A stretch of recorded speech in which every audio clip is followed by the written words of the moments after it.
Hello, everybody. Oh, I'm supposed to put my face on screen first. All right. Hello, everybody. Welcome to the patch 13.7 rundown for amateur play. My name is Quinn. Today, I'll be using my system of predictive criteria to assess the probable impact of this patch on the underserved, like general platinum and below amateur play. I'm just going to throw out another disclaimer. This is your bi-weekly reminder that every change in this patch is going to influence champion win rates, and despite that, if the criteria says it's bad, or if the power level drop isn't significant enough to make a big difference in pools, since we should be drafting around comfort and just cycling out our pools of like 5 or 6 or 7 champions, then I'm still going to assess a change that looks like it could have some solo queue impact as negligible, right? That's how this works. Sometimes a change happens, and sometimes it impacts the champion, and sometimes that change doesn't impact the champion enough to change anything in semi-coordinated play. So that's the approach that we're taking, right?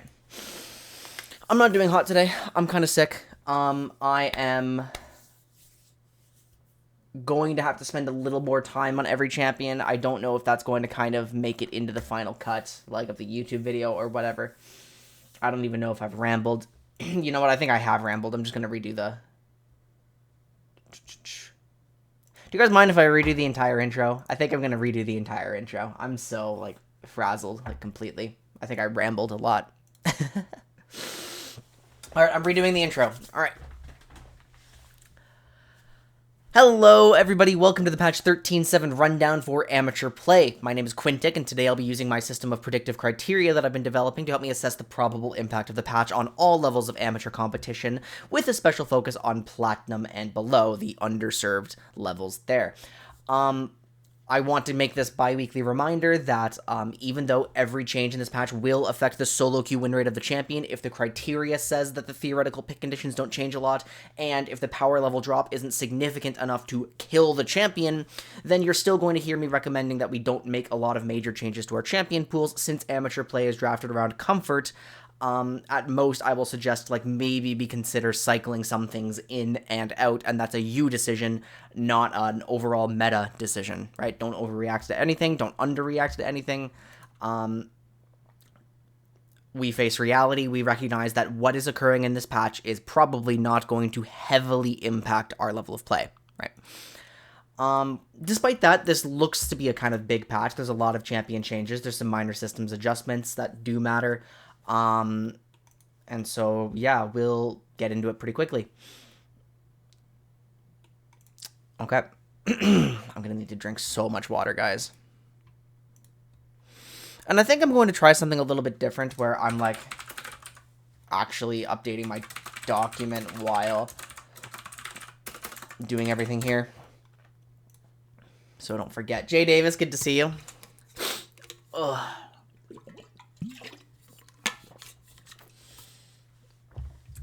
Yeah, bear with me.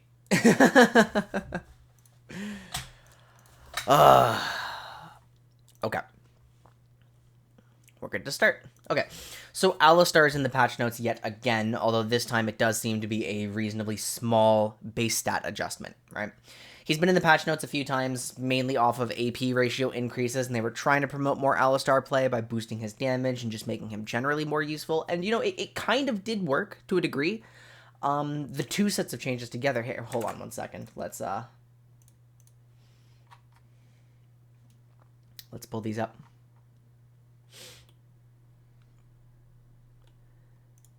Like, it kind of did work to a degree. Everfrost Alistar is a lot more of a viable thing. Darkseal is a lot more appealing, even on, like, the full tank builds.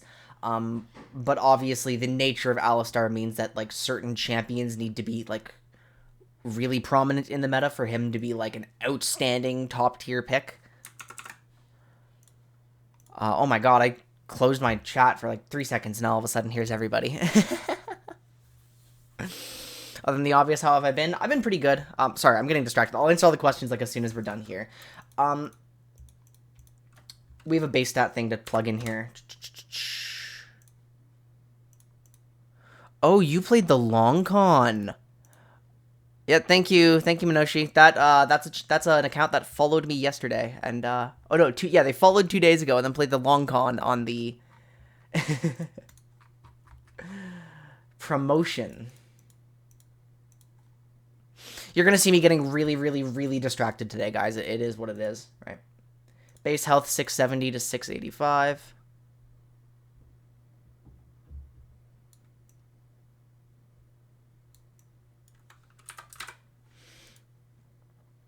Base armor 44 to 47. Wait, 44 to 47? Huh. That's pretty high.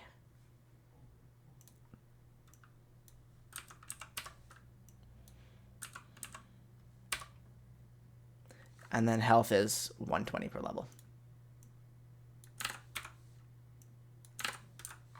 And let me just set this up again.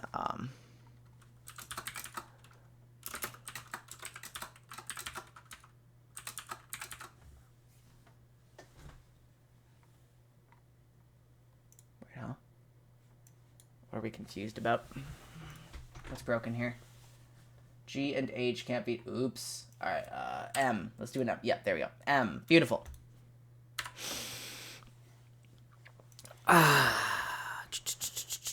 Shot on sight. Okay, let's see. So, ultimately, that is a plus 42 EHP increase at level 1. Scales up to... I mean, well, he's a support, so we'll kind of use 11. Plus 80, yeah, as expected.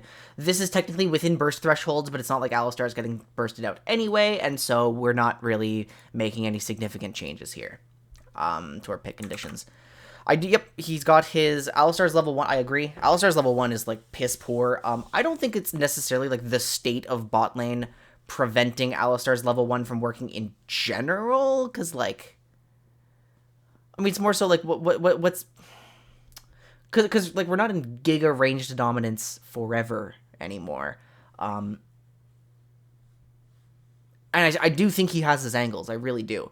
But, like, a small increase to base stats isn't going to make a difference when the most prominent melees are, like, Thresh and Rakan, who don't really get in his face and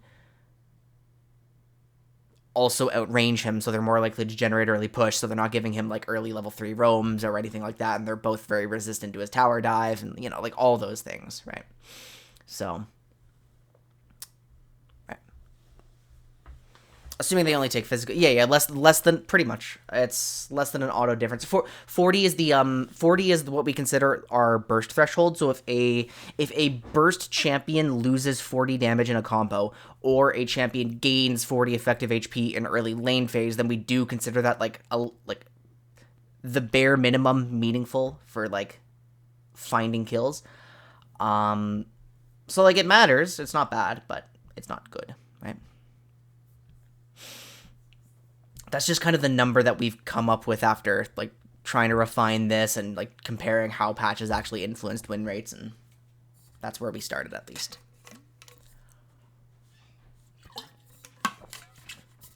Like, see, because when we do our patch notes, these aren't, like, perfectly done, but, like, we're using these criteria here.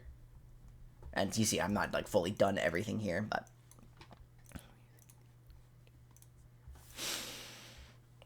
It's so funny that we actually get to say Rel is good. I love it.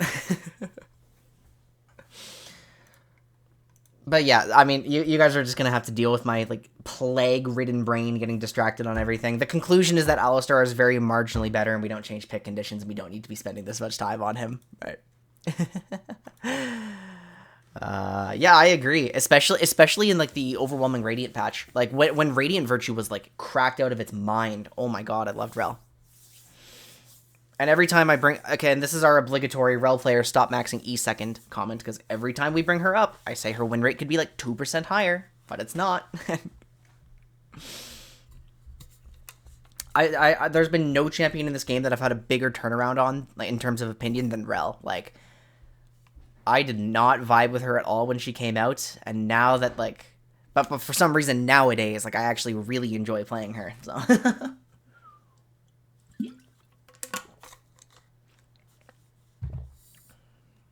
Q. W first into Q, but sometimes there's Q first, right? I know, I mean, she's a niche champion, she is awkward, she only appeals to, like, certain people, but, like... Okay, let's talk about Annie. The big things that they're seeming to target with this patch is, like, the support... Actually, you guys need to be moved. You guys need to be away from that. There we go. That's cleaner. The big thing that they're obviously trying to target right here is that Annie is a really dominant flex, and one of the biggest strengths that she has as a support is, like, kind of the util uptime. Because remember, before the shield changes, like, Annie realistically wasn't very capable of playing a bot lane phase anymore. Their solution to that is, yep, minus 20 at high levels targeting specifically support Annie, and minus 2 seconds at high levels, targeting the same. So let's factor in her previous nerfs.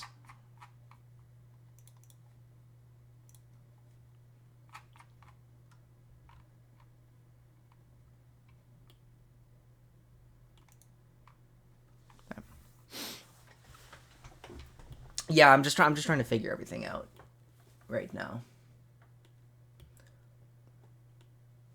So here, I mean, here's the patch that made Annie insane, right? Where the shield just started working completely differently. And now, at this point, every property's been hit, right? Because they've reduced the shield AP ratio, they increased the shield mana cost when you're leveling it, they reduced the redirect damage, and now, on this patch, they're reducing the actual value, and they're also reducing the cooldown. So yeah, that is literally every property that has now at least been tagged by a nerf, like, cumulatively, right?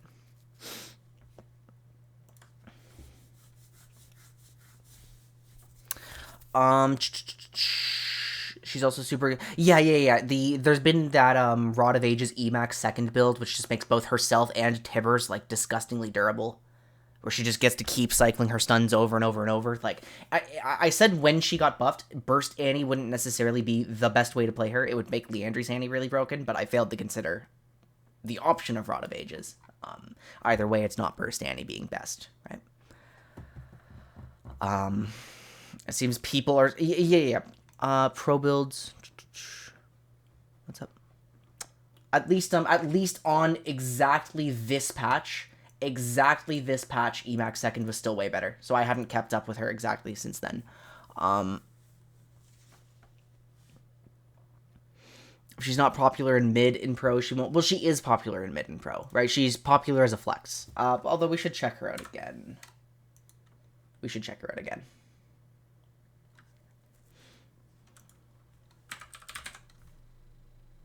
We can look at Annie match history. We can look at, patch 13.6 Annie numbers that we have access to, which is, that's support. Check mid, and then, yeah, I mean, it is marginally higher win rate on Emax second, although people are still, like, defaulting to Ludens, aren't they? Yeah, people in solo queue are still defaulting to Ludens, which I think accounts for some of the WMax second, but... And as you can see, yeah, it doesn't really... She's still getting a lot of flex potential, right?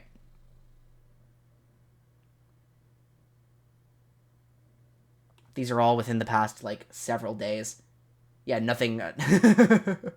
March 30th is the 50th game, so...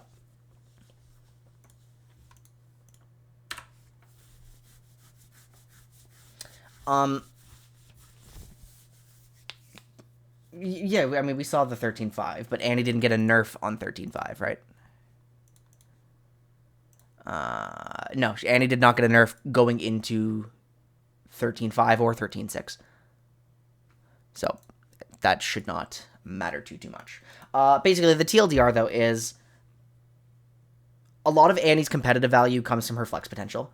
She is very consistent in mid, she is very consistent in support, but at least in terms of mid lane, she does have... reasonable counter picks that force the jungler to play around her lane. And then she's still baseline valuable, obviously, because she's Annie. Reducing the power of her support lane phase is a good way to kind of deal with the flex. And now that every single property of the shield has been tagged, which should influence her support win rate, I think that does, open the door for Annie being devalued. Especially since spammable, like, util on, like, what is effectively an enchanter is usually a cooldown nerf that matters. 20 base value is not really a change that matters too much, but it's compounded by this, right? So, without over predicting, because my brain is sick and my brain is tired, and I'm going to just like ramble on forever if I don't just make a judgment call here. I'm going to say that at lower levels of amateur play, where Annie is still a piss easy champion, and piss easy champions have inherent value, I don't think this makes her go away, but I think she's still an outstanding champion. But with all the nerfs compounded, we will probably see a shift in priority in like theoretical level Annie. Right? Like slightly down, not all the way down, because the shield changes were just so impactful. Right? It adds up over a lane. Well, you need to be careful with that because you're right. It's one of those things where it's like you're right, but right, because it adds up over a lane, but it only really, really adds up over a lane in the sense that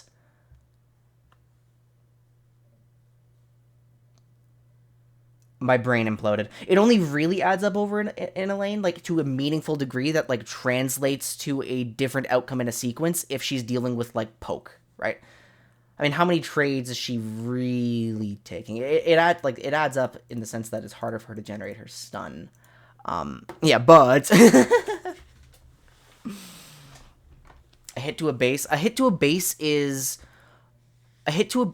on a shield or a heal usually matters a lot on enchanters, because it's compounded by their heal shield power. Oh, I was supposed to do this. Oh my god, my brain is scattered. Don't do work when you're sick, guys. My god. My goodness. Okay, I just have to... Okay.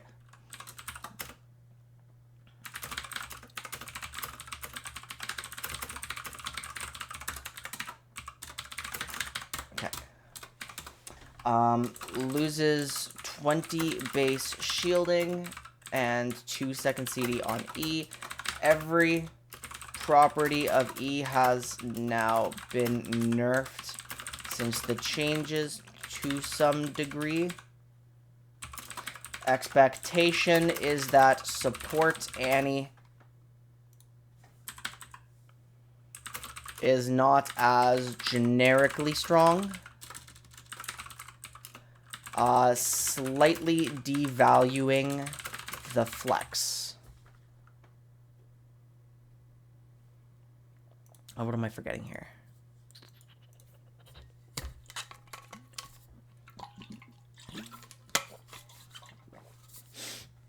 Yeah, well, the hit to base... Oh, what am I trying to say here?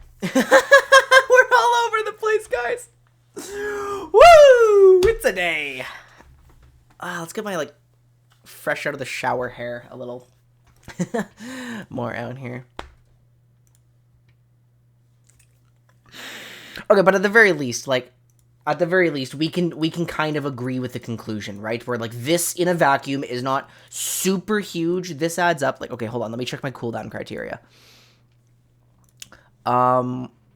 Poke spells, core personal defenses, core DPS and HPS, in combat spammable mobility, catcher protective utility. Okay, yeah, so this is both protective utility, core defenses, core healing per second. Like this cooldown nerf matters. I don't want you to get the wrong idea. This cooldown nerf matters. Enchanter Annie's at least specking into like Giga A haste, so like it offsets some of this, but that's the conclusion. Slightly devalues support, and we'll kind of wait to see from there. Okay, so this is a gigantic wall of text on Azir that's saying Max W. Max W has been better since the changes, but it's kind of funny that he gets like this degree of wall of text for this change, which really is not that excessive, right? Yeah, TLDR, Max second. For the love of God, please, we can get his win rate higher if we all believe and work together, right? Please, Max W. Okay, so what's he getting? He's getting some attack speed growth, nice. He's getting some base armor, nice. I'll have to plug that into the calculator. Turret duration going up is kind of cool, and the cast range is kind of negligible. I don't really care. This is ridiculous. This is absolutely absurd. Wow. And then the stab range of this is reduced as well. Now, there's a lot of numbers here. The damage per level is going down a little bit, but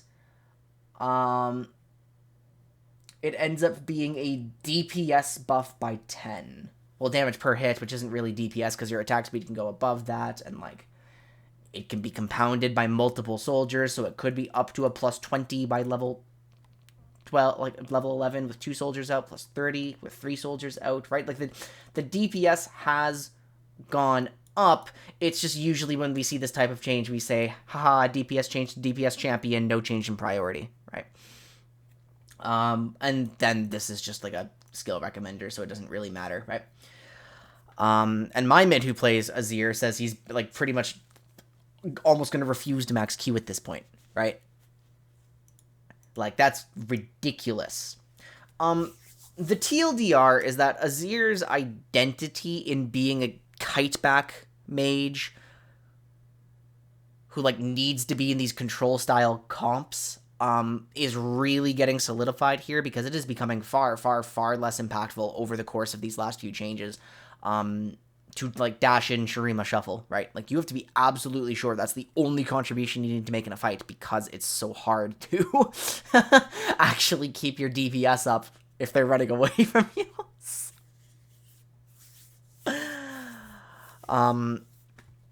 This is prohibitive. I mean, don't forget that Azir's mana cost, or Azir's mana pool is like max 320 at this point, right? Like, Azir is already one of the few champions in the game in which it's worth ganking him solely to attack his mana bar, and now his Q is going up to 110, and I'm pretty sure this is also, like, not even the first mana nerf on Q in this sequence, right?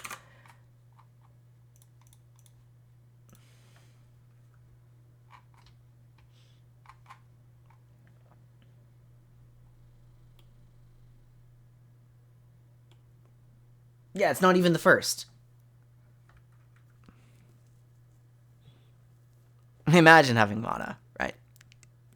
Like, yeah, shuffle is a strong point. It is a strong point, but I don't necessarily like the idea of drafting him, like, just for the shuffle, because, like, to endure a lane phase this weak and to gain in exchange 1 combo is kind of not ideal. Like, sure, that does mean you can still play Wombo Azir, but, like, the tuning of the champion implies that he's no longer designed for that. I have way too many tabs open now.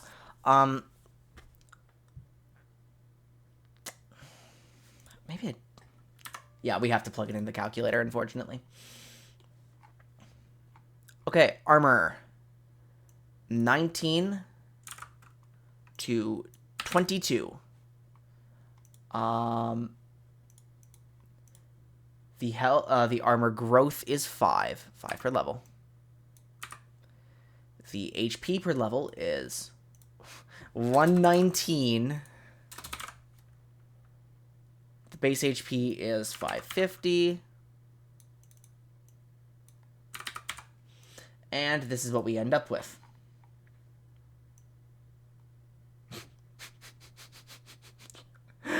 Oh.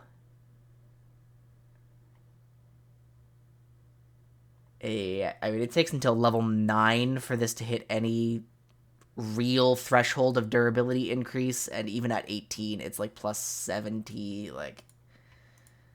Wow. That's so exciting. Wow, I mean, he's got 77 more health at level 18. We have to pick him now. Right? Wow.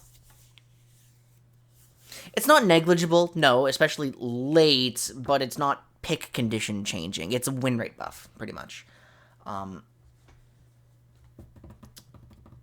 So, I mean, this is difficult for me personally to predict. This feels really damning, and, like... I mean, basically, the vibe I'm getting from Azir, my own mid laner keeps telling me it's like, Azir is not a champion at this point unless you're picking him into melee matchups that really just get abused by the soldiers, and I can completely see that angle. But since Azir is now, like, very firmly in the direction of, like, I almost want to say very pure bait and punish archetypes, which is a control archetype, then that does mean, even despite, like, these changes, which are not nothing, then we still shouldn't value him highly in lower levels of amateur play by any means, right? DPS mage with self-peel, I understand, like, that is a real point. DPS mage with self-peel, but DPS mage with very limited zones of DPS, right? Like, if Azir were more akin to Cassiopeia in terms of how consistently he could output his damage, but like with Azir range, right? He would be genuinely outstanding in this niche, and you could probably play him in like generic front to back, right? And he is just a slippery DPS. He is. You like everything you guys are saying is correct.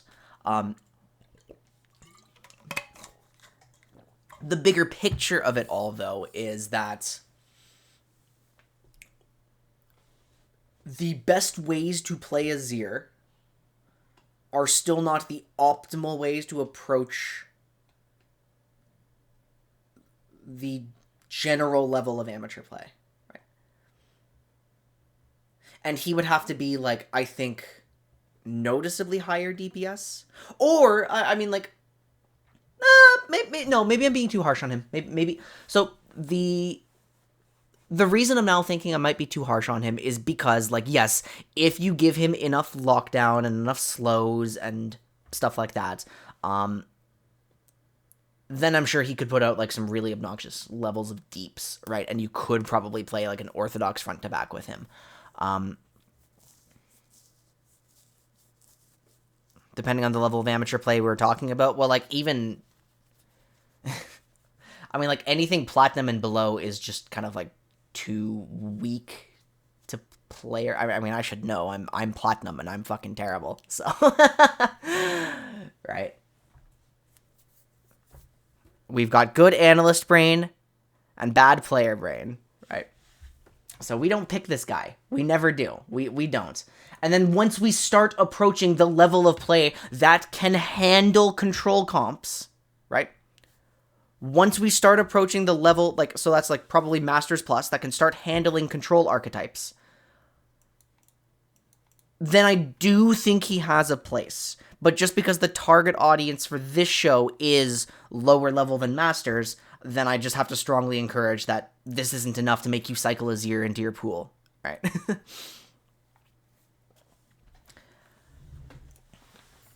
I don't think he's fully gutted. I think he's pretty bad in a lot of cases, but he is, like, situational. Yeah, exactly.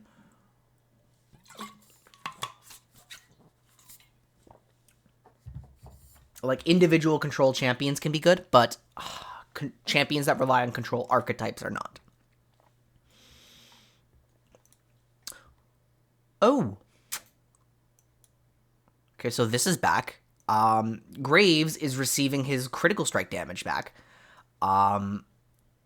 And he is receiving a small cooldown change to early game collateral damage, which, you know, I'm going to say is kind of neat, but I'm going to assume that with the type of champion that Graves is, at least in the jungle, that he wouldn't be given a ton of opportunities to use this, like, right off cooldown, right? Because he's not just sitting around a lane waiting to use this. He's losing tempo. I don't think this in particular is huge. This, though, Crit Graves has been dog water ever since they did the exact opposite of this, 30 to 20, which is why we've seen, like, purely lethality or, like, sometimes the Gore Drinker builds, or, like, he's just kind of a discount bruiser at this point. But now, like, are you guys ready to see Bloodthirster rush Graves lane again? Like, top lane BT? Because, like, I mean, Shield Bow becomes more appealing again. BT becomes more appealing again. Like, some of the funny Essence Reverb one-shot builds, like like, Eclipse Crit Pivot becomes a lot more viable again, so you can, like, just start bursting people out as an assassin, right? Better for Negan Lane Graves. Shield Bow IEBT. I've got, like, a tiny bit of an anti-shield bow bias from my last marksman itemization study. I don't know how much Graves values the actual attack speed, like, compared to... I mean, does he have, like, specific lifesteal interactions that devalue the number of lifesteal? Because otherwise, I'm still personally in favor of BT over shield bow on half-casters. All pellets. Yeah. No. Oh no. Yeah. No. No. No. No. No. No. We're not rushing shield bow on Graves. We're rushing BT. Nah.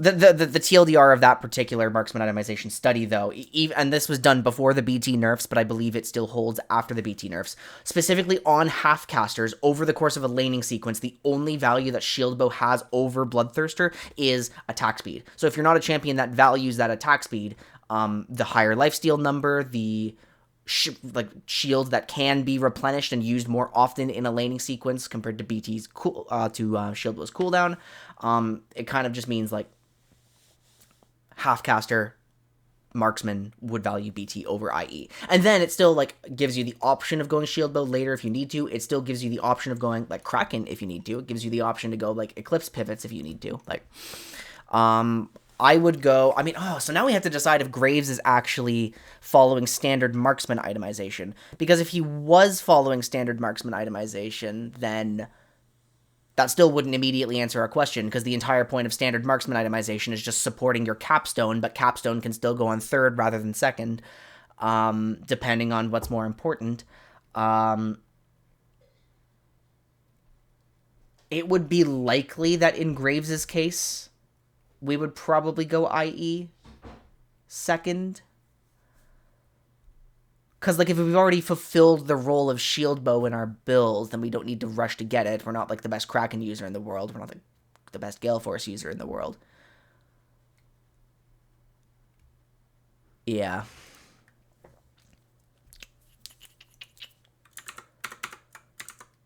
Yeah, because Graves, because, like, let's be clear, Graves does not follow standard anything itemization. Graves is always on his own principles. Like, Graves is doing his own thing, disconnected from, like, class-based itemization. And basically what this means is more options have become available to Graves again. And I think it's actually pretty likely that, especially in lane, we will find options better than Gore Drinker. There are a number of crit items that Graves has liked historically that he now has access to again, and it's going to create a lot of build diversity, which is going to create opportunities for Graves, which is going to force us to kind of re-examine him and see if, like, solo laners who used to play him, and maybe junglers even too, like, depending on how this plays out, might be able to consider cycling him back in, because, like, he has the option to deal more damage, which is a very big deal for a tempo-based champion like Graves.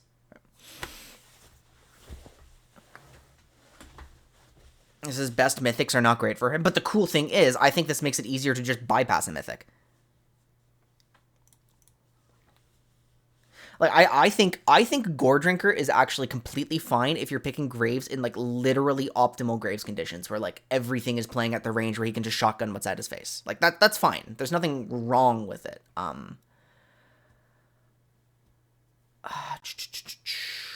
If IE lets you burst a key target, it's huge. If you have no ability to, you just need to survive grinding through a front line. Another good consideration. And in that case, you would probably just start defaulting to more lifesteal.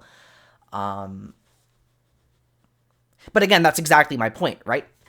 This change, the outcome is more diversity in Graves itemization, more questions, more options, cool. So, which means it is likely that Graves becomes a more appealing pick in multiple roles.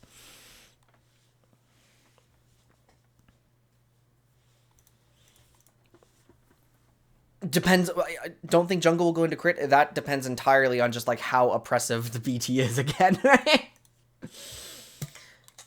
I can agree with you, though, that I think lane Graves is probably a lot more impacted. Like, because, remember, this was the anti-top lane Graves change. Like, the inverse of this.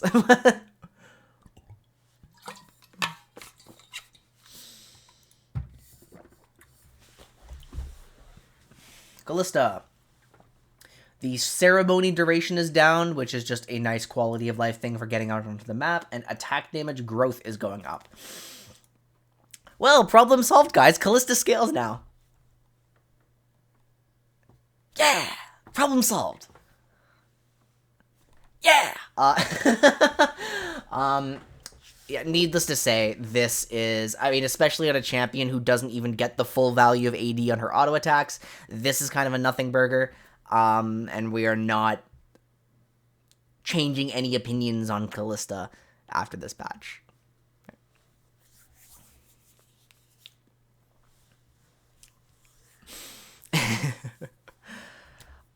There's not a ton of gold in jungle. Well, I personally believe if you're playing Graves jungle in the first place, then you should be, like, building around Graves jungle and using him as your primary tempo engine that, like, progresses the game forwards. But, I guess there's also Graves spots where, like, you just pick him because he's, like, the most difficult jungler to invade, right?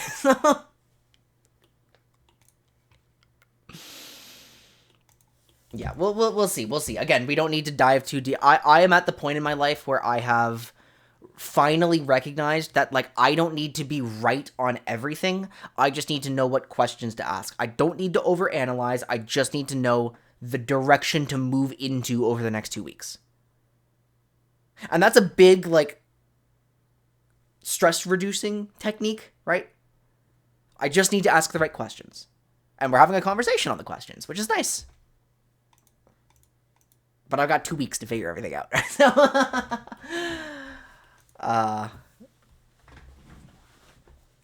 okay.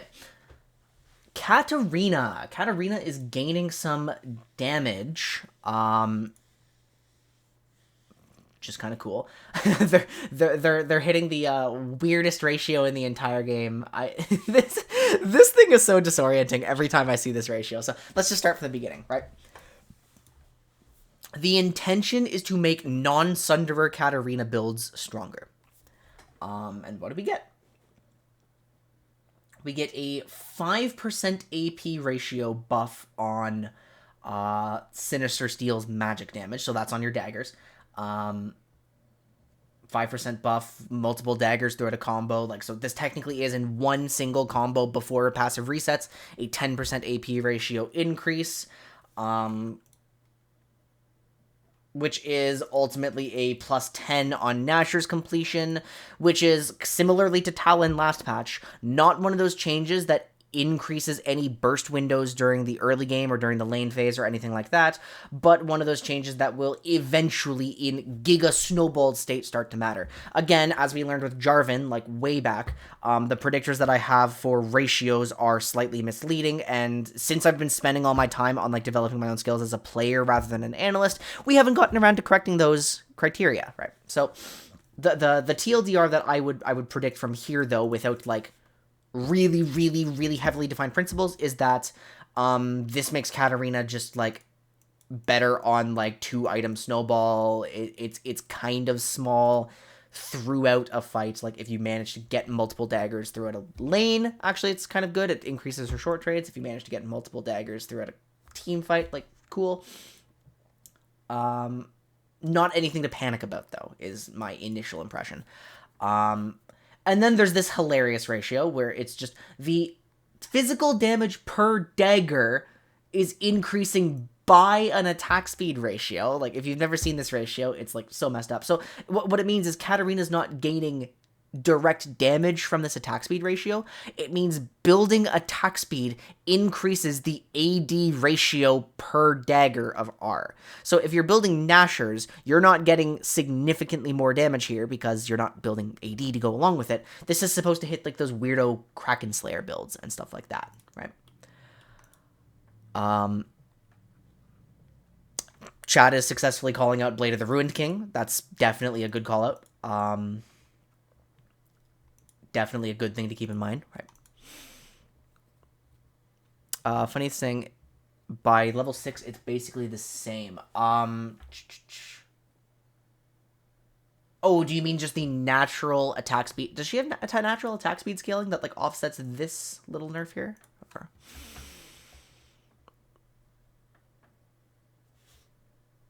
Yeah, it wouldn't matter. Either way, this is so I mean, this is a marginal nerf to Sunderer then, right? What the hell are we doing on this champ? Like, this is patch 13.6 data, right? Like, Katarina players just, like, have their weirdo stuff that they like to do. Like, it's all over the place. There's so many options, and it's really only the Katarina diehards that are playing her. Actually, is it anymore? Oh, I forgot. There's just a lot of Katarina diehards.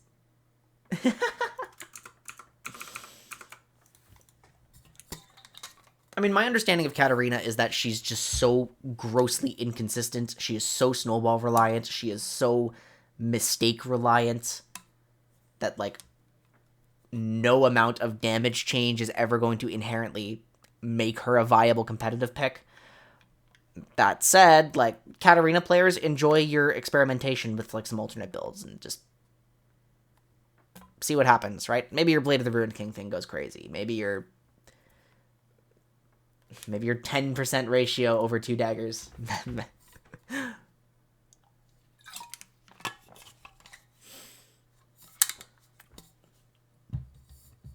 That said, I guess, don't expect amateur play at lower levels to be clean, and if you're a Katarina player, have fun, right? Have fun. Yeah, honestly, like, Katarina's been one of those champions that, like, I'm allowed to just ignore. Like, I don't even have to understand her problems too deeply because, like, to my knowledge, she just doesn't have any theoretically winning matchups, except, like, maybe one. And so she just dirties the game, and if she fails to dirty the game, she doesn't do anything. But if she does dirty the game, you don't have fun.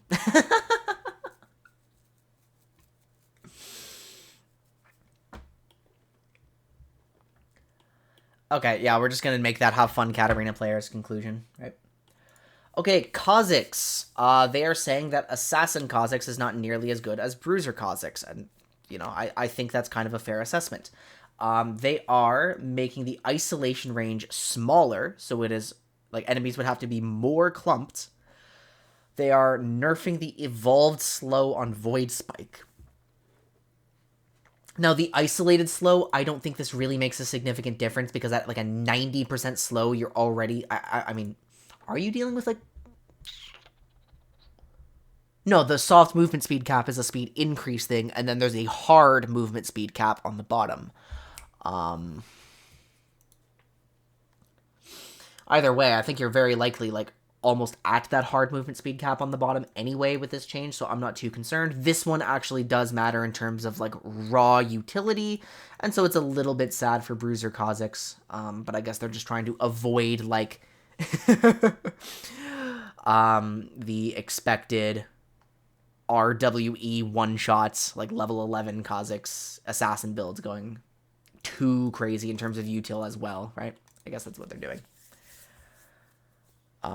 And then Void Assault having a longer duration on the buff, which presumably affects our Evo as well, just giving him a longer time to recast, is also, like, it gives him a little more flexibility. It lets him stall for more cooldowns, right?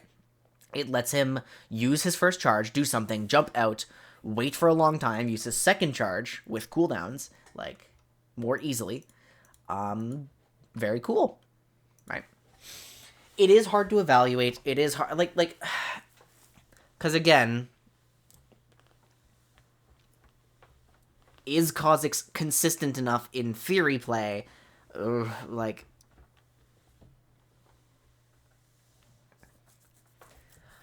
I will say that the most consistent angle for Kha'Zix in theoretical play is pure Dragon aggro comps, where, like, he's not even expected to hit champions. It is the only Q evolve angle that exists. You just, like, giga DPS Dragon for 22-minute souls. That is the best theoretical angle for Kha'Zix. Just because, like, it allows him to have value without forced interaction. And it allows him to have value without finding, like, surprise lethal invades, without, again, dirtying up the game. Because he also strikes me as the kind of assassin that, like, needs to dirty the game to at least some degree, right? Find unorthodox paths, like, find invades which the enemy can't retaliate against easily, find enemy laners being really, really stupid. That part's not hard. Laners don't know what junglers are. It's just weird to me that, like, the stable Bruiser Kha'Zix is like, I mean, is it even being nerfed that hard? Like, because here's the thing, they also made it easier to get the ISO slow. It's easier to get the ISO slow. Okay, so you know what? In that case, again, not to overanalyze this, but like, if it's easier to offset this, and this is just objectively power impacting, and this is like a useful thing for every level of Kha'Zix, then we will predict that he is like slightly stronger, and that the Kha'Zix players will enjoy that. I've been seeing that the ideal way of playing Kha'Zix actually involves Spear of Shojin in the build.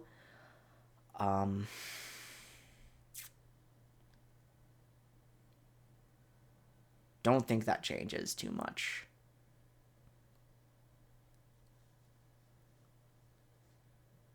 What do you guys think?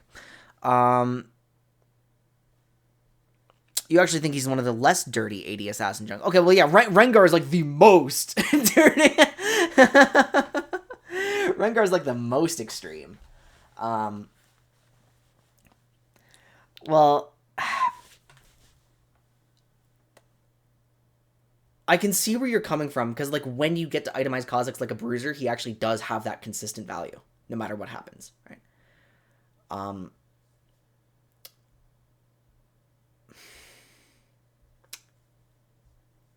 But is he not one of those champions that like just has a slower clear than everyone else, and so to like really get outstanding value, like... No, I'm reading into it too deeply. He does have a slower clear than some champions, for sure. Although I haven't updated that knowledge since Season 13 started, which was a long time ago at this point. Ooh, maybe I'm just out of date on my Kha'Zix. Maybe I'm out of date.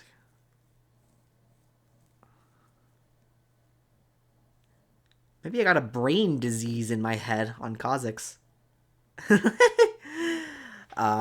Yeah, okay.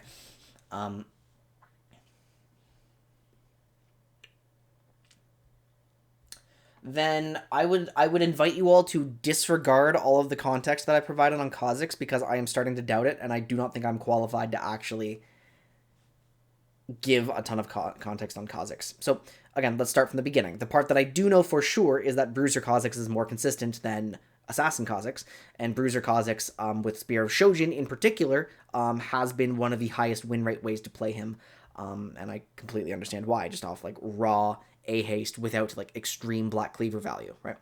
I think this slow is offset a little bit by the isolation range and the fact that this doesn't make a lot of a difference with movement speed caps at the bottom, and I think this is power positive, so the conclusion we would draw is that, like, I will find it hard to predict where exactly theoretical Kha'Zix ends up, but that doesn't matter, because Kha'Zix players in general should feel a little power positive, and they should enjoy their champion, but I can't see a reason to cycle him in off a change of this scope, so he's just, like, slightly stronger, right? Yeah, I'm gonna make a note of that, Alexis. I'm just gonna leave that for myself to research, because he's an uncommon champion, but it would still be valuable to understand his game plan a little bit better.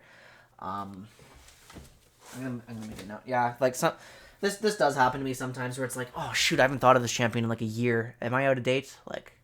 But that's okay. Like, there's no shame in being wrong about stuff as long as you correct it, and as long as you don't, like, go out and say, like, I know everything. Like, look at me. So,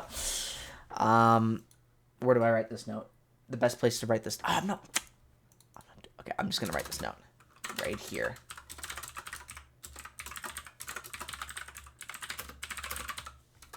Well, I completely forgot to maintain the external document that I was going to write while doing this, so I'll just do it afterwards as usual. Lee Sin. We're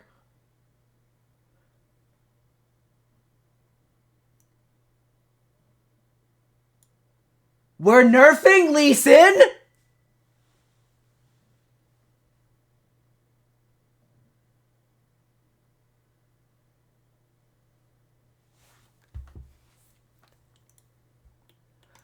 his last buff, to my knowledge, my prediction came true, and it was like very, very minimal, except for enabling top lane Lee Sin to sometimes work again, right? What the hell do you mean top tier?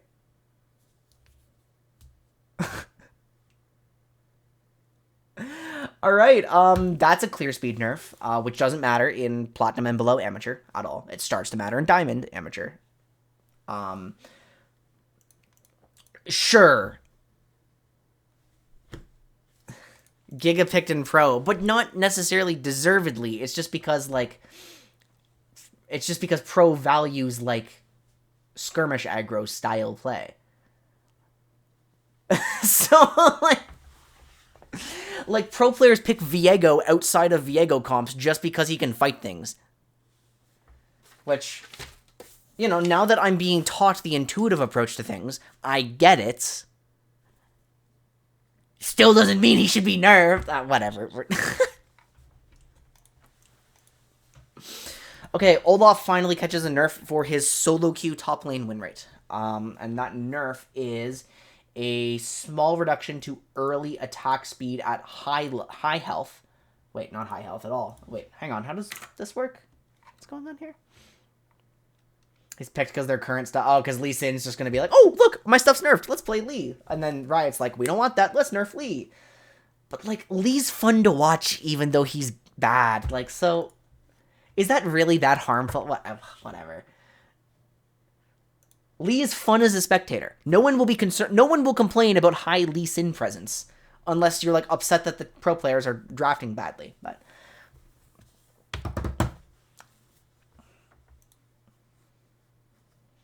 okay. Up to. Okay, so that's how this number is defined. Okay, so this is Olaf's maximum attack speed from being at low HP. All right, so at early levels, this is going down to 50% from 60, which is, I mean, I don't know if we can just write that. I mean, it's a 5 damage decrease. Do we not just...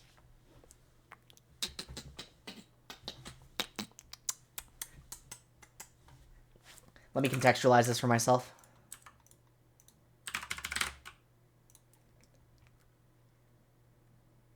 Okay, he's losing a dagger. Roughly a dagger, right? The only person who will complain is LS, basically. Yeah, that's fair enough. That's what, like, his passion for the game is the theory, but... Brain off spectators. We enjoy Lee Sin. Yeah, so he loses a dagger when he's on specifically, like, minimum HP for Berserker's Rage, which I think is, like, 33% HP off the top of my head. And he loses 5 damage on Undertow. So, amusingly enough, this is more of a nerf to Jungle Olaf because that impacts his clear speed, which is hilarious. But, I mean, we're not going to react harshly to top lane Olaf at all.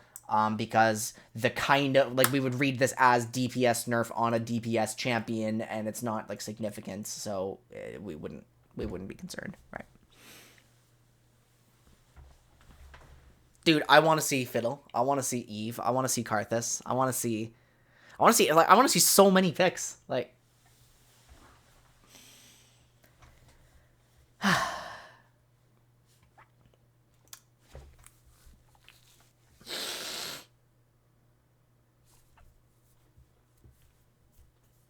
Remus, I believe this is Riot saying, like, okay, he finally crossed the line on solo queue win rate, and so we're obligated to nerf him, but they didn't really want to do it, you know. Remus has appeared in the patch notes again. Wow. I'm so, let me, I don't know why I did this, instead of just going down the list and finding him. What was his last change again? What did I say about his last change again? Like, okay, it was a clear speed nerf that actually can be very impactful, so. By the wording of this, they are implying that Rammus is really, really broken low elo. Because they're saying he's a high win rate champion for about half of all players, and they're hitting his late game power.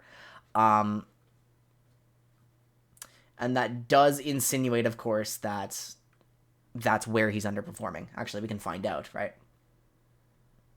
Yep. Yeah, it's like gold level. So again, that will then impact IBS amateur, in which case, like in that level, he's quite good, but we're not going to look at what is effectively in Rammus's case a damage nerf and stop picking him in low elo. And because, I mean, and his clear speed has been nerfed again, like previously, for high elo, so, like, he's not on our radar. You know, I'm curious. Let's go, like, let's, like, shift this to, like, Diamond 2+. Is he doing anything up here? Probably is in solo queue, right? He's doing fine. He's doing alright. Nothing wrong with him.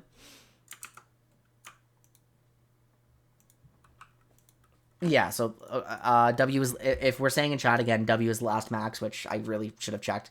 They literally mean like a late game power. So, I mean, the elo that this is most targeted at is like the least willing to cycle their pools because they should be the most married to their comfort. And the elo at which this is least impactful is already not finding a lot of really consistent Rammus value. And so even though it's power impacting, this would be kind of a negligible change. They do, yep. So you can see, like, right here, if I go, okay, well, I've just clicked it for some reason, and now we have to reload everything. Iron to gold is what they're targeting for Rammus. Can I go? Oh, it's a new... new tab. Okay. Oh, they finally got one of my champions. Okay, in fairness, I've been abusing this forever. Like, I've literally picked Sejuani support solely for this property before. So, understandable. I get it. But the nerfs that we're seeing are not damning by any means, right? I mean, don't get me wrong. She will still be able to rush Drake. She will still be good at that. It's just now it's not, like, completely overwhelming. Like, this was low-key one of Sejuani's most insane strengths. She was really good at this. Really, really, really good at this. But it's not, like, pick changing on, like... It's pick changing in the sense that Sejuani support into range, which is already not a pick that we play at low level amateur, and is our only pick for like specific conditions, like specific flex sort of things, specific comp sort of things. It means that one is shifted in priority a little bit.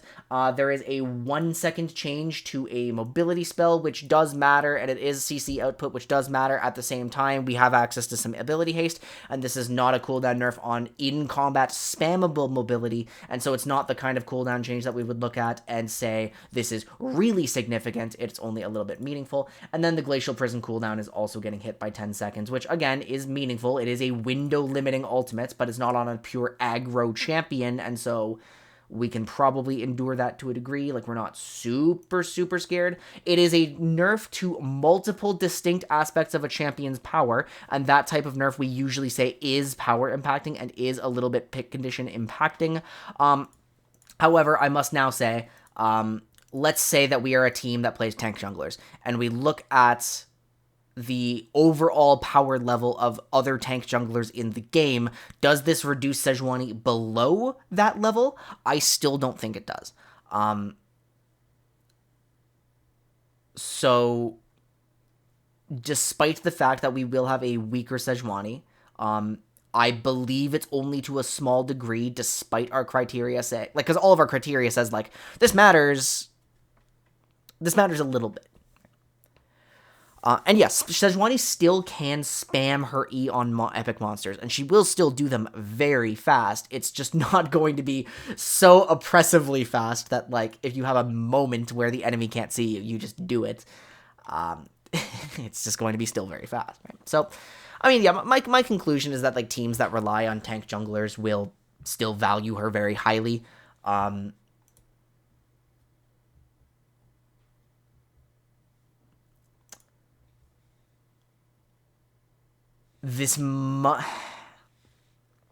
This one coupled with this one. No, no, not coupled. I mean, this is only a 10-second. If this were longer than 10 seconds, I would say maybe that gets people to, like, chill out a bit on Sejuani with, like, Giga ranged comps. Yeah, but she'll survive. She'll be a little bit weaker, but she'll survive. Right. Okay, Thresh. So, his opponents they are saying that with the last cooldown change on Q, they went too far and they want to relax it a little bit. Let me just...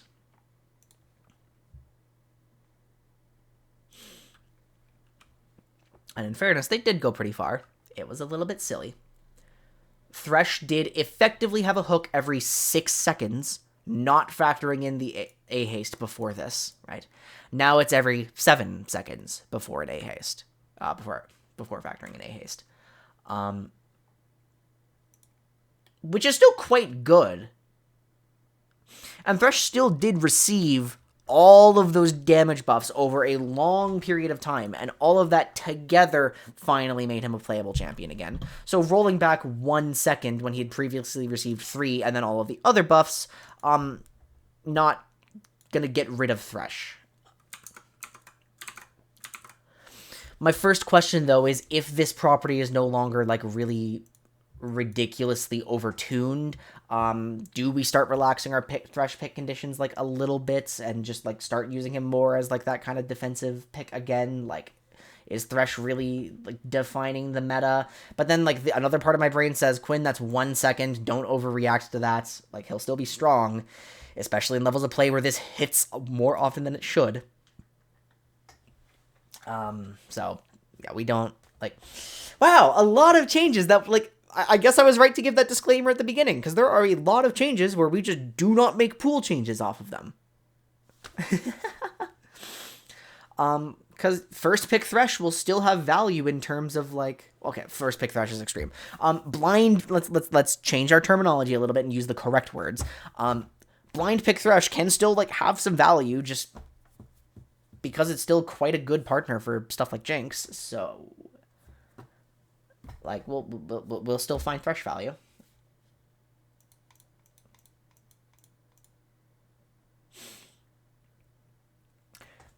There is a piece of me that wants to not overreact and just say it's fine, like, very small changes, but there's also a piece of me that says this was actually a pretty... Okay, let me refine this a little bit. No, shut up, idiot. No, shut up, idiot. There were way more changes to Q. This is nothing. This is a reasonable tap to a very strong champion who will remain strong.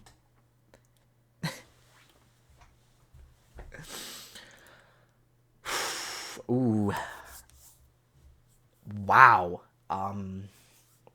Okay, let me use the washroom. I'll be right back. Wow. Okay.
So let me just double check some stuff.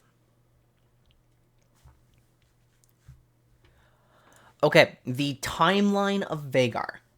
Veigar was a really bad champion. Veigar was struggling at all levels, and the systems he relied on were all weak.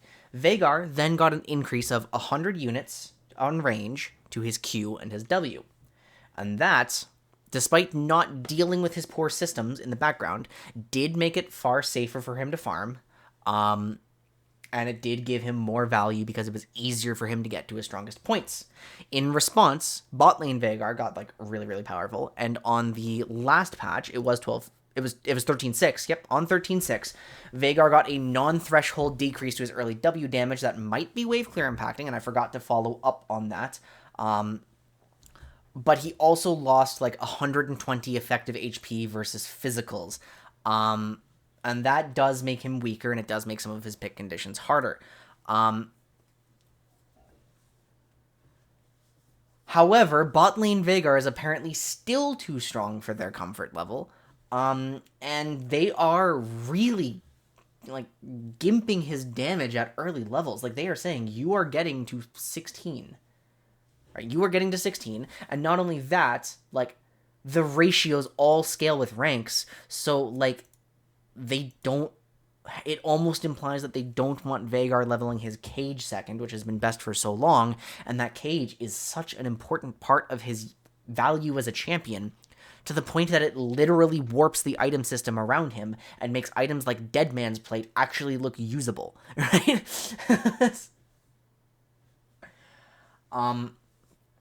So that's actually potentially scary, especially since this champion wasn't good before his range increase, remember. Now, so that means we have to adapt, and we have to kind of perceive his power level in a post-range world. This is a second potential wave clear nerf to Veigar if you're not investing points. So when I said that second point W might be mandatory last patch, guaranteed it's mandatory now. You are putting that second point W in. It's just, do you have to go all the way? I'm not sold that we have to go all the way. I think Veigar can survive like some small burst reductions and it would be okay. But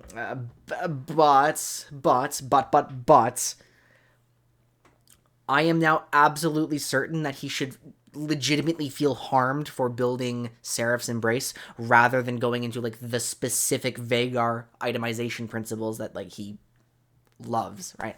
I would not be surprised if Seraph's Embrace was like actually harmful to buy now rather than the death cap into specific utility to actually cheat out what you can get from him, right?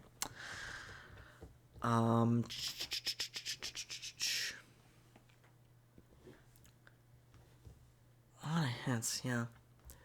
You think he was fine before the range change made people realize the Roa build gets rid of one of his biggest weaknesses? That's a yes and a no. The Roa build has one of his core stats on it, which is movement speed. And that is really, really important.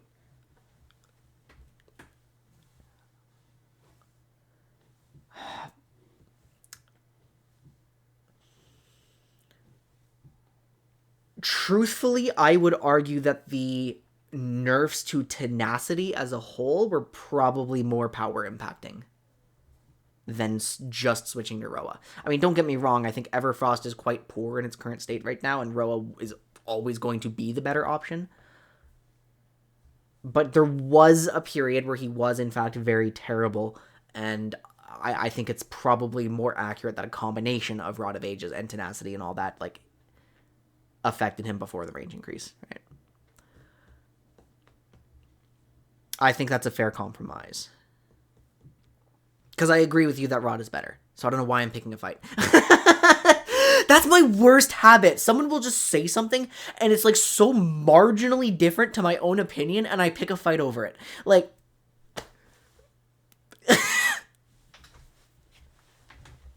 like, there's no point. We are so close to agreeing that we don't...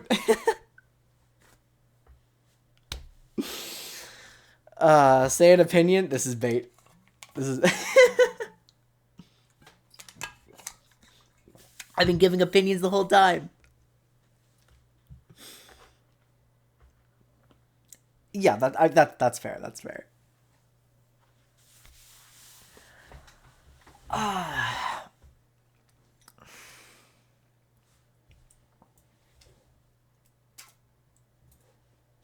So the intention of this change is to, like, really get rid of bot lane Veigar and to say, like, dude, you need some XP. Amusingly, Rod of Ages bot lane Veigar kind of offsets that to a small degree, And, like, I don't know, if you go even this far, are you really going to be missing 10% AP? You're going to be missing some of the CC duration here. But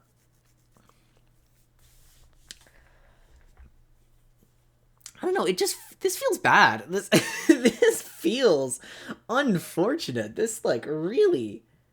I am expecting this to make his lane phase, like, much, much harder to deal with when you also factor in, like, the EHP nerfs from last patch, and... unlucky. So, yeah, I mean... You now have what is effectively, for a short bit, a really weak early game artillery mage that scales into a late game burst mage. Like, that's kind of where we're at. That's so weird. It's like, yeah, all the power is eventually restored, but, like, it doesn't even make a big I mean, this doesn't even make a big difference in early ranks because he's not even going to have that much AP, so don't read too much into that one.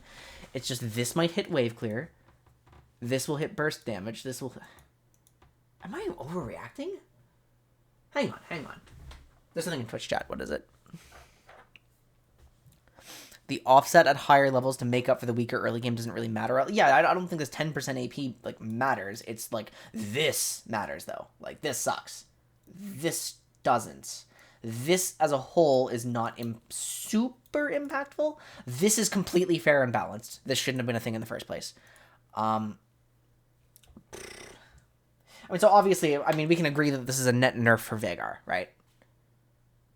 I think we can absolutely agree that this is a net nerf to Veigar. It's just, is it enough of a net nerf that you can't pick him bot lane into scaling champs or something like Zeri, right? Is it enough of a net nerf that he just gets blown up in mid lane like before you can do anything?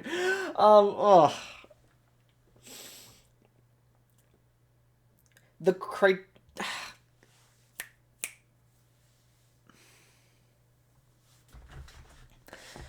people will have to adjust to the Q damage. I mean, adjust to what? Like, it's it's borderline nothing. This only matters when you have, like, 20 AP.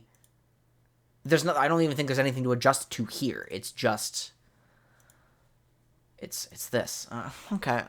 Wait, so, okay, hang on. So let's slow this down. If we don't think there's anything to really adjust to here, and if we only think this is potentially wave clear impacting, and this may sap some extra points away from the E, and we think that this is probably not super relevant to his lethal windows, then I don't think Veigar loses as much power as this would imply.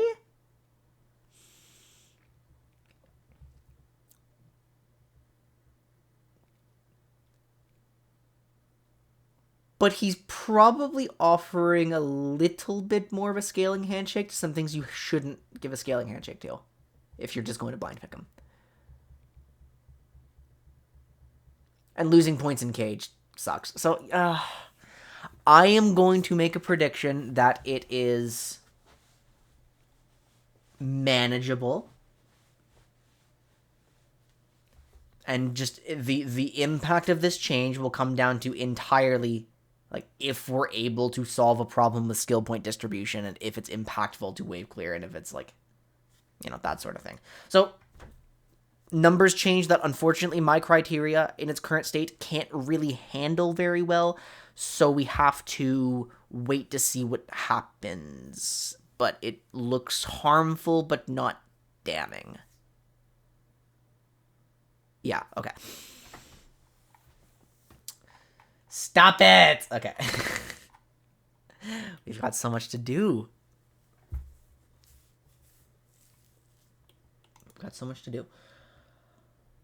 They are trying to weaken high durability Vi builds. And they are doing that by, first of all, removing 20 damage from Vault Breaker, which if you're using Vi primarily as an initiator, is not something that matters too much. They are increasing the BAD ratio by 20%, though. Relentless Force, now, here's something that can actually absolutely matter a little bit. Minus Brain 25, minus 25 damage per E at high rank. What? Wait, does that make any sense? But, but this is a total AD ratio increased by 10, so it's supposed to offset that a little bit. It's power neutral for BC Sunderer. Yeah. I mean, E is standard second max, unless you're on, like, really weird builds with so many tanks in your face that, like, W max second is okay. Like, which doesn't happen very often, but... I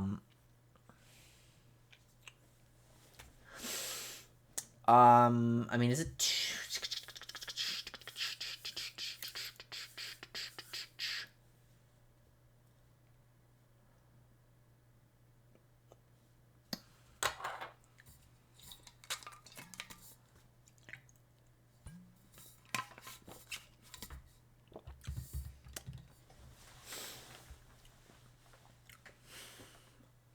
I think 10% more AP on E. Hooray! I am coming up with my conclusion.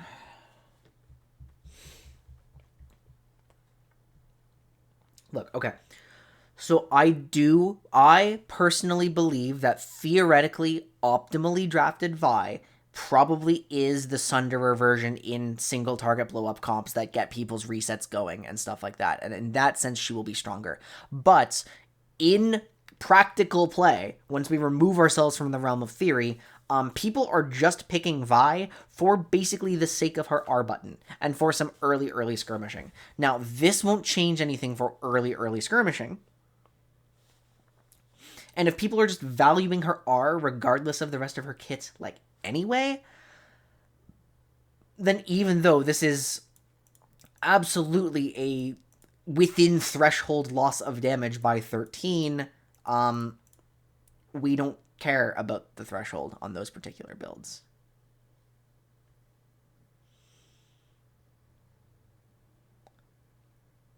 So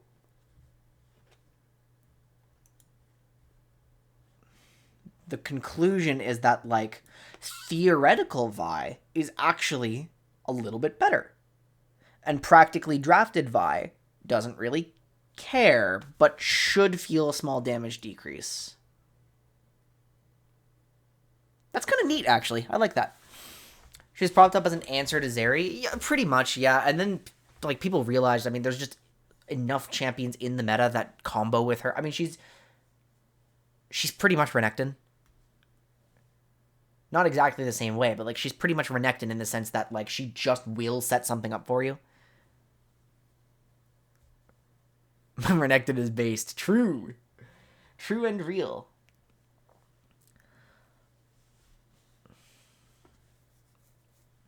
I don't mean like Renekton derogatory. I mean, like, Renekton, this is what Renekton does.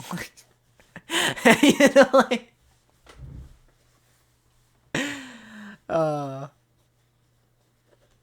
Yeah, I mean, so, like, ultimately, people pick Vi for the button that she has, regardless of if she's good or if that build is, like, on paper, the best way to play Vi. Which means we don't really change anything except the people who like Sunderer Vi, or the people who like... the people who like Eclipse Vi.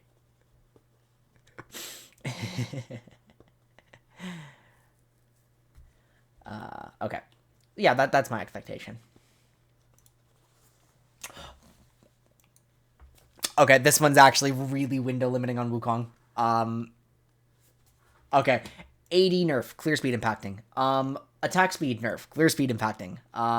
Although, because we're leveling E last, not huge, it's 5 at all ranks, affects everything equally. Warrior Trickster, this clear speed, not clear speed impacting, window limiting for sure. Like, he is so reliant on this to, like, navigate around, to access his combos.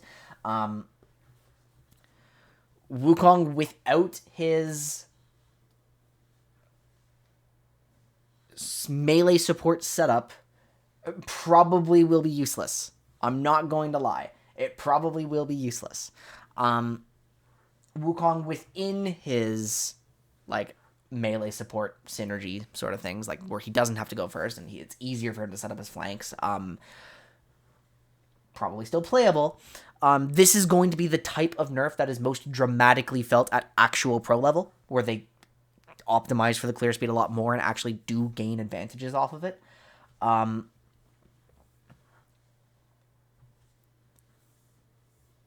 But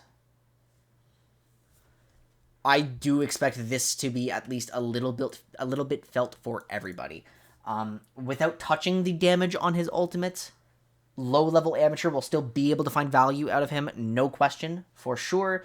So I don't think he needs to be cycled, but it hurts, right? It hurts. Bye, Minoshi. It really hurts for top lane Wukong more than jungle. Well, yeah, that's not a bad call out. Top lane Wukong is not something that I'm very experienced with, predominantly because it has occupied the space in my head where it's like, all he really does is like take occasional short trades and then all in. And if he can't play out that pattern, then he doesn't get far enough ahead to justify his existence in top lane. But if you're now giving me the context that top lane Wukong is very attack speed dependent, I mean, I never really look at this beyond like, haha, DPS change, DPS champion on laners. I mean, okay, so I would say it hurts, but is 5% really going to kill you in a lane? That would be my initial thought. I don't like this. Well, it's a good thing that I never tried to overcome this, and I just did not end up playing Wukong long term. But that would suck. Yeah, this is power impacting. I know it's funny. Like it's funny to look up here at Sejuani and say like 1 second off Q, whatever. Like 10 seconds off ultimate, whatever. Like to go through all these cooldown changes and then to look at Wukong and see 2 seconds on this and say champ's like bad. He's not bad, but he's weaker. Okay. Yasuo. So Yasuo's shield amount, they listed out every individual value, which is funny. And it has increased by 100 at level 18. Now, I'm a weirdo who thinks bot lane Yasuo is the strongest version of Yasuo. So this receives the fewest nerfs. So ultimately, it's just like volatile solo lane Yasuo that's like really benefiting from this. Damage increase per stack now increases by from 15 to 25% of E's total damage, scaling linearly, and there's now 4 stacks on it. So, I'm pretty sure this will already be on the wiki.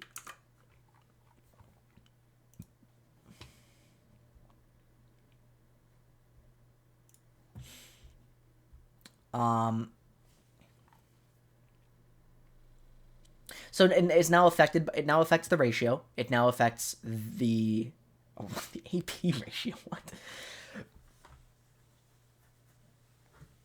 And so it did increase. So it now increases up to 60%, which is 60% is higher than 50%. It now goes up to 100% eventually, which is higher than 50%.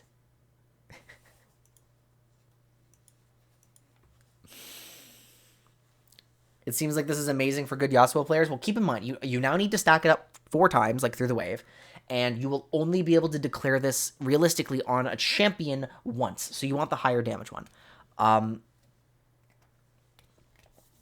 Partially a revert going back to pre-nerf. At that point, it doesn't. I don't even remember the. I don't even remember that nerf.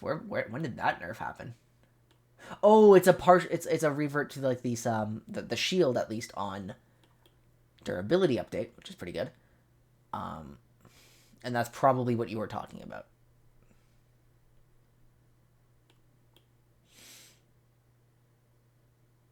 Yeah. Yeah, that's almost surely what you were talking about.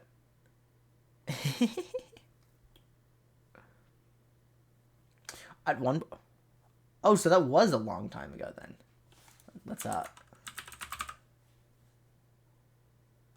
411! That was season 4! That was almost 10 years ago!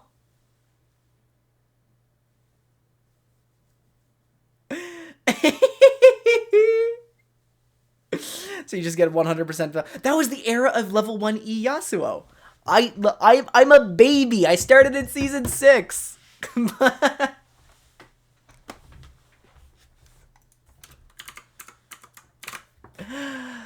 That's funny. No, but I mean this is good for I mean, when does it really spike, right? 100, 105. It doesn't do anything until like it doesn't do anything until it like starts ramping. Okay, 1, 2, 3, 4, 5, 6, 7, 8, 9, 10. I mean, it starts doing something at 9 and kind of goes crazy in the end game. Which, you know, good for his late game combo potential. And this is eventually like quite good. I mean, this is most impactful in the conditions where Yasuo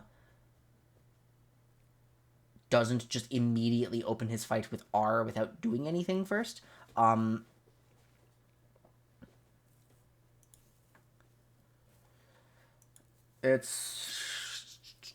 You are going to need to dash through more minions to get more damage than you had before. Because, like, don't forget, it's also now 60% of total rather than 50% of base. And, like, that does add up as time goes on. So Yasuo... It's funny, because, like, I don't think Yasuo really needs, like, more damage, but it is a good way to kind of, like, put him back on people's radars.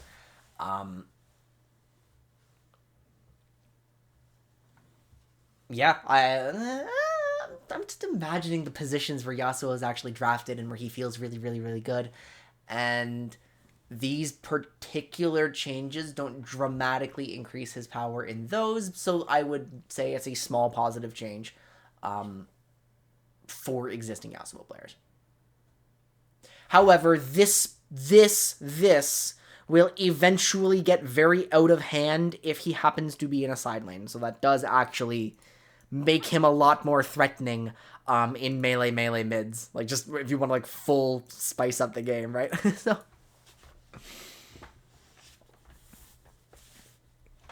makes his team fights easier to pilot. Huh. He's chased down inside. Yeah, in terms of extra damage. Yeah. So, you know what? This is significantly more power impacting for mid lane Yasuo, which is the one that was harder to find value out of. So I am happy with that. So Zeri, they are nerfing Zeri, which is deserved. The way they are doing that is by making her a little bit squishier. They are making it harder to absorb shields, and they are reducing the instantaneous burst damage on ultimate. Okay, I mean, some of that burst damage was, like, really funny. But, guys, we know the rule of Zeri. She will never truly go away unless you gut her. So the rule of Zeri takes priority over everything else. Like, literally. it takes priority over all of our criteria. No matter what.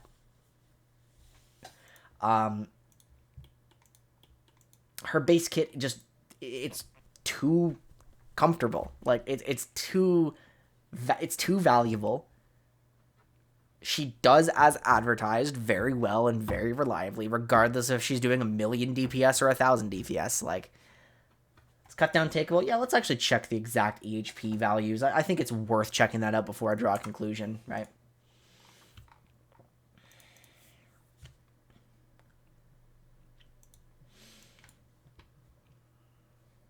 Okay, Zeri, what's going on with you? You have 630 base HP. You have 110 HP per level, which was formerly 100. Wait, 100. No, you have 100. It's misinputted here. You have 100 down from 115. You have, I mean, we're just going to use armor for this purpose, just so we can see an EHP versus physicals, which is more expected in her lane. Okay, here we are. At level 1, obviously Zeri loses nothing. At level 13, where we're expecting 80 carries, that's actually minus 286! Oh, wait a minute. At 16, have I inputted this properly?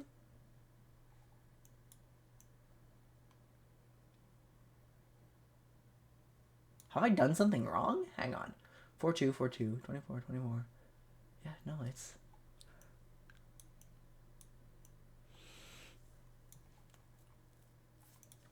$115 to $100. Okay, hang on.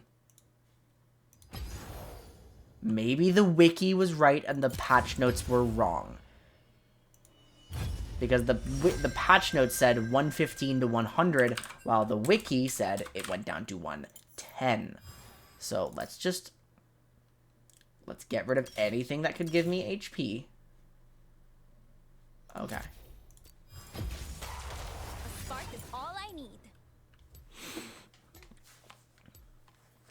We have to double check this. Because, like, patch notes, they did say health growth from 115 to 100.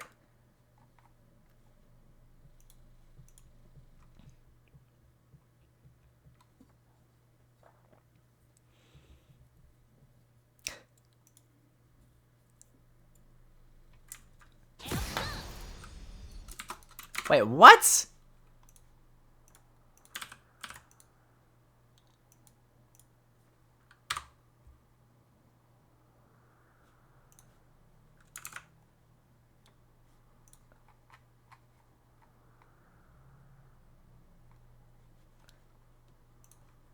What? Okay, this is weird. But anyway, let's just find out. At 13, I have 1835. Okay, hang on, we're gonna go. Just for a moment.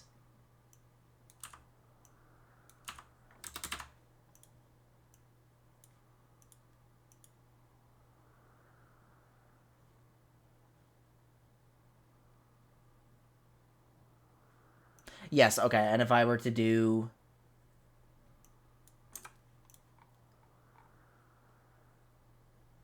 Okay, yep. So it is 110. It was not that extreme. It's 110. Okay. So now let's revert this. This was 4.2, right?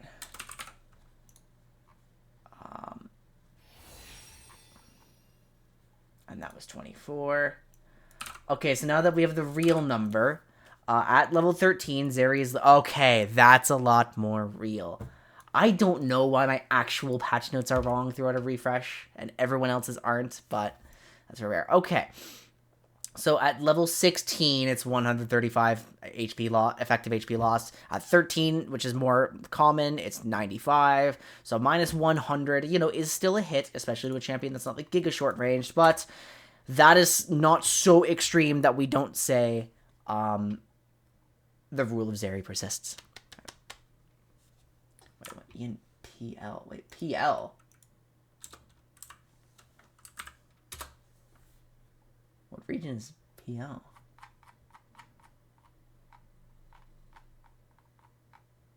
Huh? Okay. Might be. Okay. Yeah, so, not... Okay, the health nerf is not debilitating. This is fair, and this was excessive. Therefore, Zeri will survive. That's always the conclusion. If it doesn't kill her, she's like a cockroach. She's like the 0.1% of bacteria. Watch out, she's still on the rift. Look out! Okay. We're going to move on to Death's Dance now.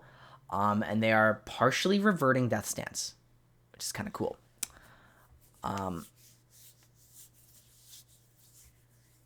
She had been dropping in Prio and Pro. I mean, that's also because her lane phase is piss weak. Like, her lane phase is really poor. And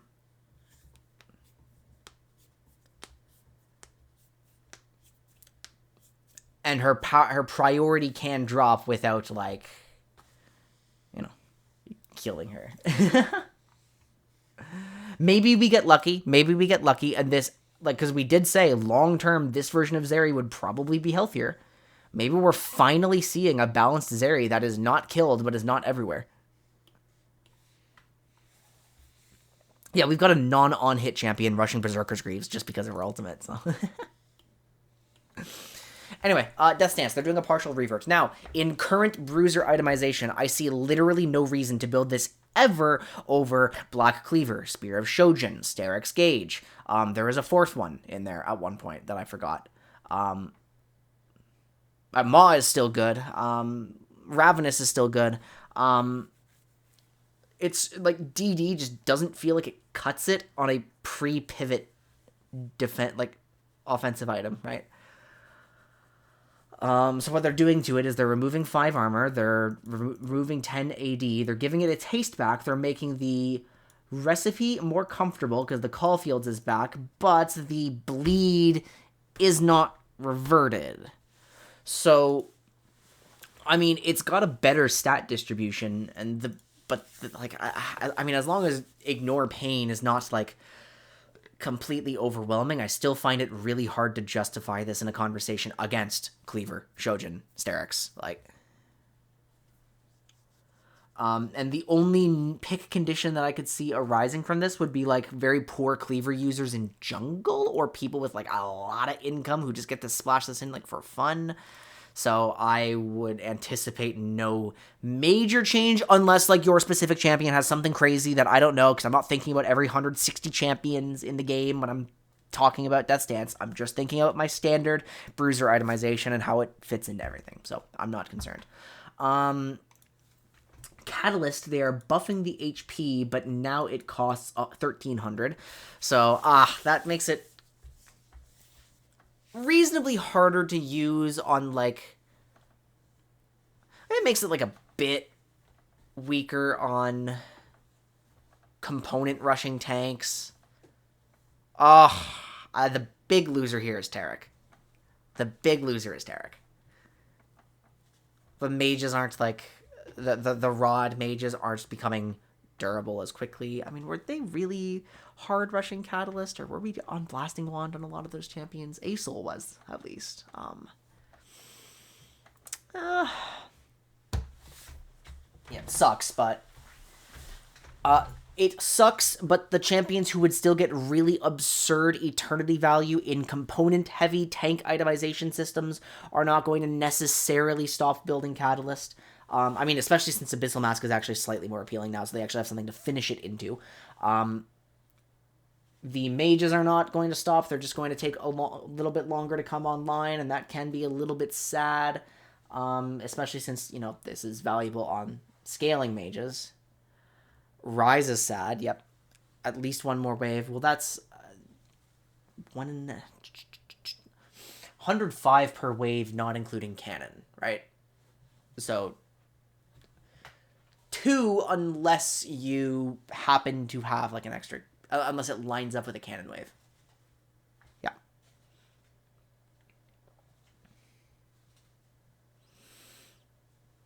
This hurts Gragas. Yep.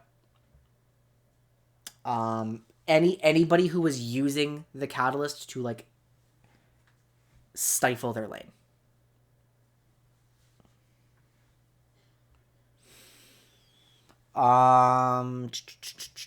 Well, one, if you just don't tell your jungler what happened to the Raptors.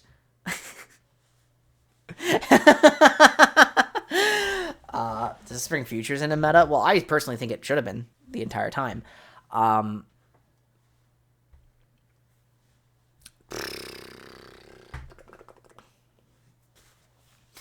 See, now we're getting finangly. Like, now we're saying it's like, oh, this hurts Gragas, this hurts Rise, this hurt. Like, we have a 2-wave difference on this one, and that matters. Like, obviously it matters. It very, very much matters. But, again, remember the target audience of this particular patch note rundown. That's people who are not going to be farming at full efficiency. And in that case, really the only thing you have to be, like, super concerned about is whether certain matchups become harder to endure because you cannot get this Eternity passive up, and whether Taric just has to stop. You know? Like, those are, like, the big questions that must be asked going into the patch, and I would invite everybody on their individual champions to figure that out, and I'll leave a note to myself to say, like, hey, when you're playing a champion that actually takes Catalyst, just make sure you factor that in, and so you know where it came from if their power level just abruptly drops, right? So, Yeah, so at this level, not much is going to change. Keep in mind, Jade would have been playing Jungle Graves.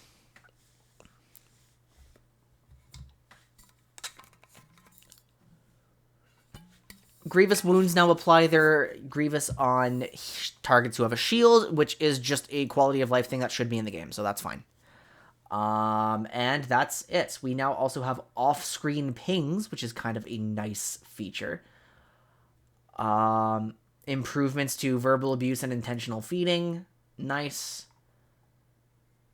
In ranked solo duo and ranked flex, normal surrender, 4 out of 5, or 70% of team members must agree, is available at 15 minutes. Unanimous early surrender has been removed. Okay.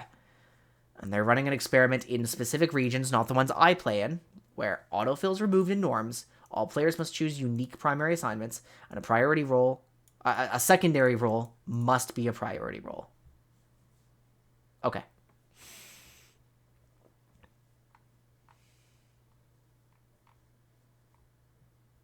Aphelios and Shambles, yeah. Removal of autofill, however, your secondary position must be something that you could have been autofilled into. That's what it is.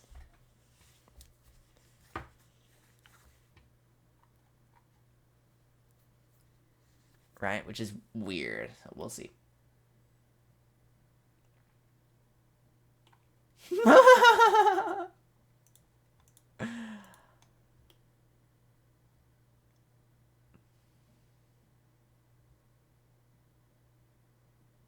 Okay, I mean, yeah. So, what time is it? Oh my goodness, that took like 2 hours.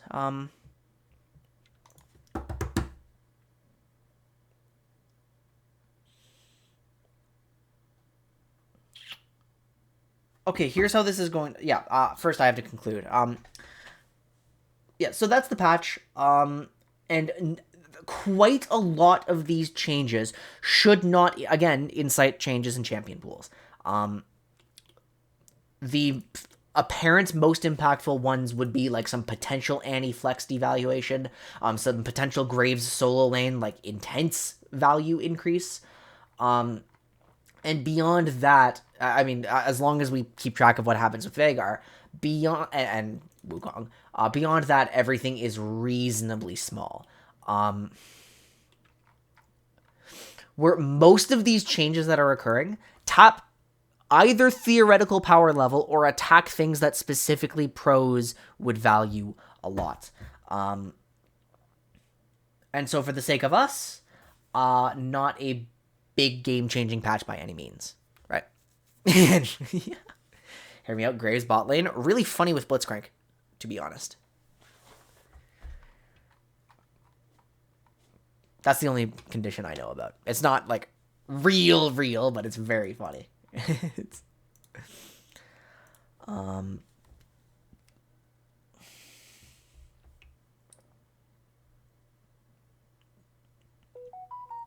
Why do I have 4 pings from... Are any of these important?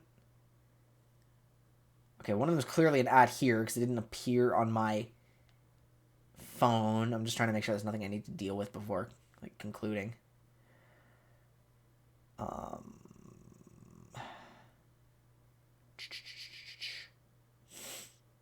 Yeah, it's just stream, like, stuff. Okay. Yeah, I mean... It makes my life a lot easier when there's not a lot that has changed about the game. It gives me time to catch up on some stuff. So I'm happy about that. So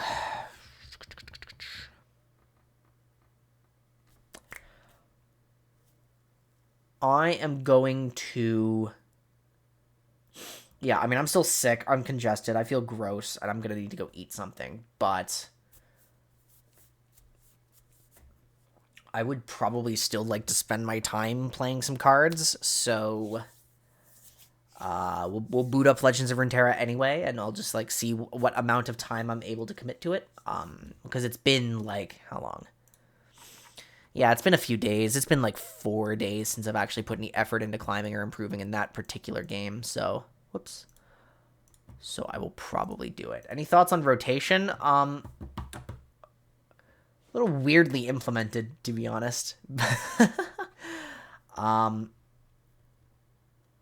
But it is definitely making it easier for me to keep track of things and like there are fewer considerations, and so like selfishly that's okay with me. I'm very sad with that some of my favorite cards are gone, but we do what we gotta do. Yeah, Alexis, thanks for being here. Really appreciate it. Everybody else, there's gonna be like a 15-minute break. I'm going to disappear for like 15 minutes so I can get myself some food. Losing Ezreal hurts. Losing Kindred hurt me. I love Kindred. Losing Elise, losing Vile, losing Trundle, losing like Minion. Losing Minion sucked. I hated that.